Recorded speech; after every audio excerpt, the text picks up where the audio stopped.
Alex McIntyre. Thank you, Madam Deputy Speaker. I beg to move that leave be given to bring in a bill to make provision for an entitlement to paid leave for victims of domestic abuse and for connected purposes. Madam Deputy Speaker, domestic abuse is a national emergency. All members of this House will have been contacted by women and men in their constituencies who have suffered from domestic abuse at some point in their lives. According to Safe Lives, approximately 2.1 million people in the UK have experienced some form of domestic abuse. The majority are sadly women, and I will refer today to the government's mission to tackle violence against women and girls. But we should not forget that 750,000 of those survivors are men, and ONS data shows that 1 in 7 men have experienced domestic abuse. But while those figures may shock some members of this House, they do not paint a full picture of the emergency that we are in. 1 in 4 women have experienced domestic abuse. At least 1 woman is killed by a current or former partner every week in this country. Each year, more than 75,000 people are at high or imminent risk of being murdered or seriously injured as a result of domestic abuse. 1.5 million domestic abuse-related incidents were recorded by police in England and Wales in the year ending March 2023. And in Gloucestershire alone, nearly 250 people were arrested just this December for domestic abuse-related offences. But of course, behind all of these statistics is a human being, a person in our society, in our communities, in cities like mine in Gloucester, who has faced unimaginable pain and suffering. Domestic abuse is not just about physical violence. It is about psychological manipulation, economic control, coercion, and the isolation of victims from their friends, their families, and their support networks. It affects people of all ages, backgrounds, and walks of life. It takes a profound toll on a survivor's physical and mental health. The trauma of abuse lingers and leaves long-lasting scars on victims that can take years, if not decades, to heal. The impact of domestic abuse has been brought home to me as a new MP through the constituents who attended my surgeries across the city and shared with me their own personal stories. Survivors and victims who've had to flee across the country only to be followed by their abuser. Individuals who've been prevented from having friends or even getting a job for more than a decade. Constituents who've been forced to pay their abusers rent long after they left the relationship. And of course, in Gloucester, we all remember the horrific murder of Holly Gazzard, which I raised at Prime Minister's Questions just before Christmas. Holly was murdered in 2014 at work by her boyfriend after months of obsessive behaviour, jealousy and harassment. Tackling domestic abuse matters to me and it matters to my city. Locally, I've already held a roundtable with local charities and organisations, including the Holly Gazzard Trust, Fear Free and GDAS, and putting forward today's bill would not have been possible without the tireless campaigning and research of national organisations like Women's Aid, Safe Lives and Rights of Women. Yeah.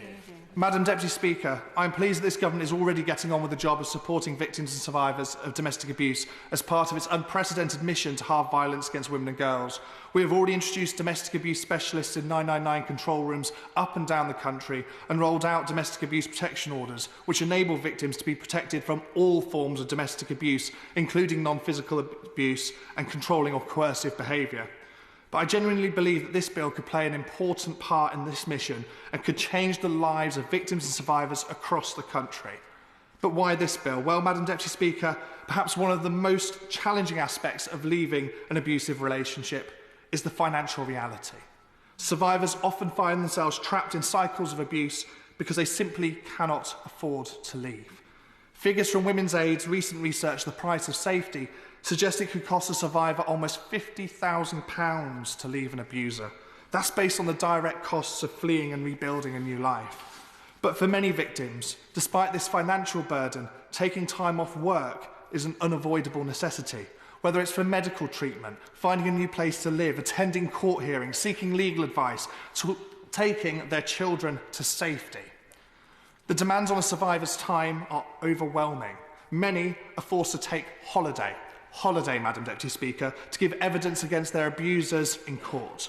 Many take time off sick only to fall foul of their employers for having too much sickness absence. Some take the impossible decision that they simply can't afford to leave and remain in unsafe situations, continuing the cycle of violence. 2 weeks paid safe leave would give victims and survivors the time they need to seek help, to find the resources they need to escape their abuser, and to start the long process of healing. Madam Deputy Speaker, let me be clear. Victims of abuse should never have to choose between their safety or their wages. Survivors should not have to take annual leave to attend court to see their abusers prosecuted. Women fleeing their abusive husband should not have to call in sick and face the sack for getting their children to safety. Victims should not fear repercussions at work just for seeking help. Now, Madam Deputy Speaker, the last Conservative government undertook a review of domestic abuse leave and concluded that it would be too difficult to implement. I do not accept that.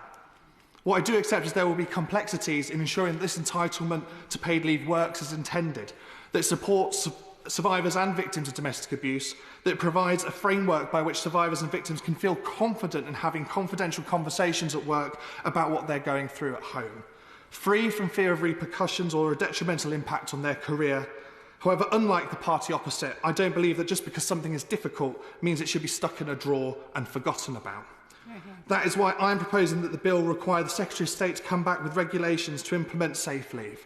Such a process would allow the government to consult with victims and survivors, with charities like Women's Aid, Refuge and Save Lives, with businesses and employers and with trade unions, to tackle those difficult issues head on and deliver for victims and survivors. Now, some may seek to argue that providing paid leave for domestic abuse victims would put a burden on employers. And while this leave would be paid for by businesses, the argument misses the bigger picture. Domestic abuse is already costing business and the economy.